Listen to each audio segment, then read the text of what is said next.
Hey, my brothers and sisters in Christ, it is Sharon, and I'm back with you on how I study and understand my Bible. Yes, you know, I'm alone in my room. I am empty, prayed up, and ready to receive what the Lord has in store for me. Now, you know, me and my routine. Everything and everybody is outside the door. All the world and its chaos outside the door. They don't get to come in here. It's just God, myself, my Bible, and my notes.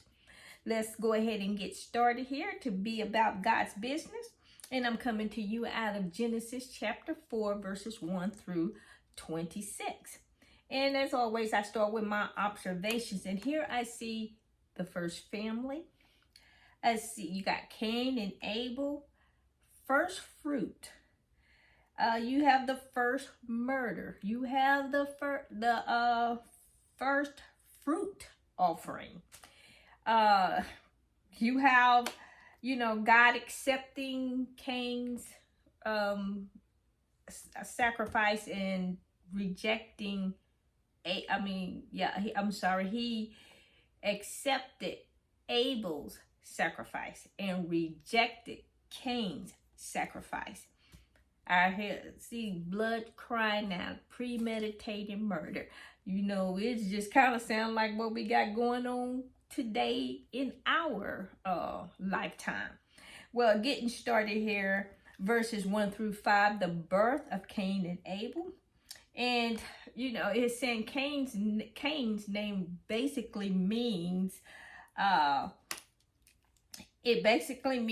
I've got him or he is here. And so Eve may have been thinking that, this is the promised Messiah, the promised one, the seed that God was talking about in Genesis 3:15. But that wasn't the case. Then Abel was born, which his name means breath, to ascend. These two was born. You can assume Adam and Eve had more children prior to Cain and Abel, but with these two is where God picks up the story. And, they was old enough or were taught to bring their offerings and things. And so Cain and Abel were bringing their offerings before God. God accepted Abel's office. Abel he was a farmer. He raised sheep. So he gave his first fruit to God, his best to God, and it was a blood offering because he had to slay the lamb to sacrifice to God. Cain, on the other hand, he was a he was a fruit farmer. He raised fruit and vegetables and stuff like that. So he gave God just whatever, In all his life, he's seen and participated in sacrifices. And all the sacrifices, they entailed the shedding of blood. Well, Cain, he just gave him some fruit. Oh, these will do. He picked him up some fruit out of the garden and brought him before God. God rejected it. Why did he reject it? It was not a blood offering, a blood sacrifice, because it took blood to cover the sin of Adam and Eve. And so Cain kind of got in his feelings, in his ways. Why you don't like my sacrifices? I'm making sacrifices and you're steadily rejecting them. And God was, compassionate as always, loving with him, and just saying that, if you do right, follow the ordinances of the sacrifices, he said your sacrifices will be accepted. But Cain was like, I'm giving you what I think you ought to have, And that's how we get sometimes. We don't give God our best. We may give him his second or third best and keep the best for ourselves. And that's just not how it goes. And so, but God, he talked with him and tried to work with him. And then he told him, he says, sin lies at your door. And if you don't change your ways, it's desire. Sin desire is for you. And we see in 1 Peter 5:8, the enemy is walking around seeking out whom he can devour.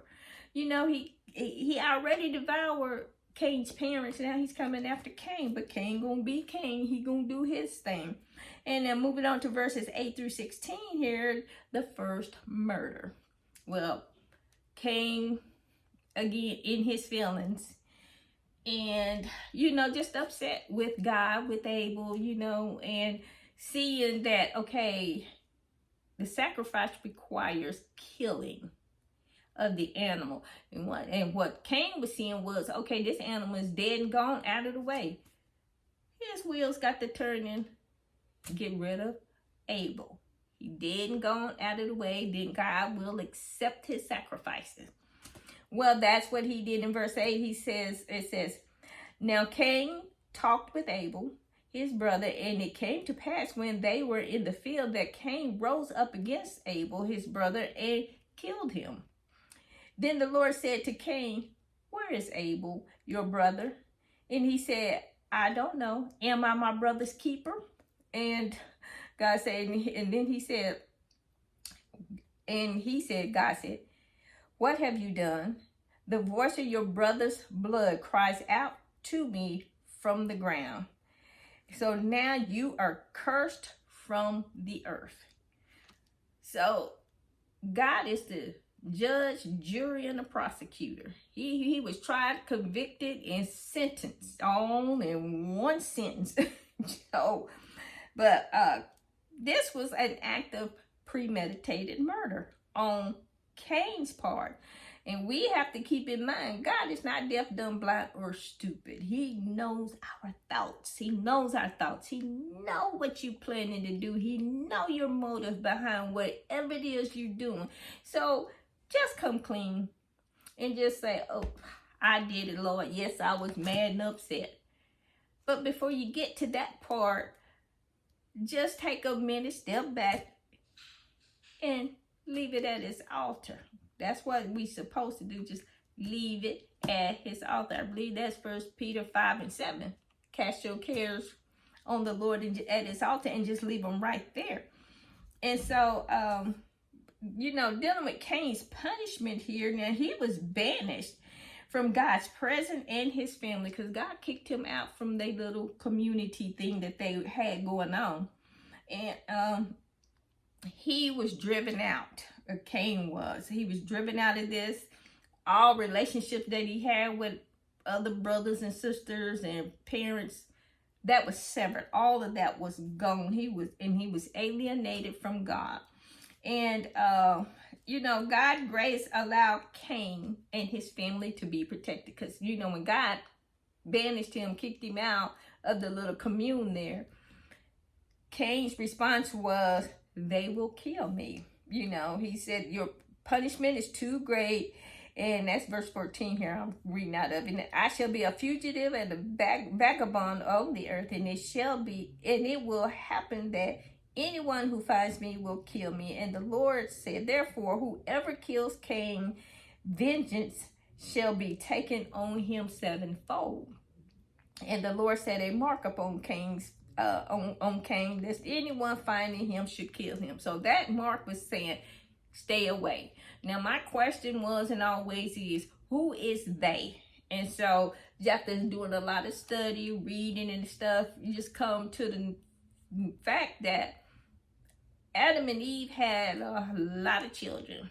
And Cain and Abel may have been the youngest of a slew of children. So we don't know the ages of these other children when they went away from their parents, cleaving to their wives and stuff. We don't know those ages. We just can assume that these other people are his brothers and sisters that have gone on out into the world and started their own families and all this stuff. So they were populating the earth. But anyway, to protect Cain, God put a mark on him because they wouldn't have recognized him as their brother.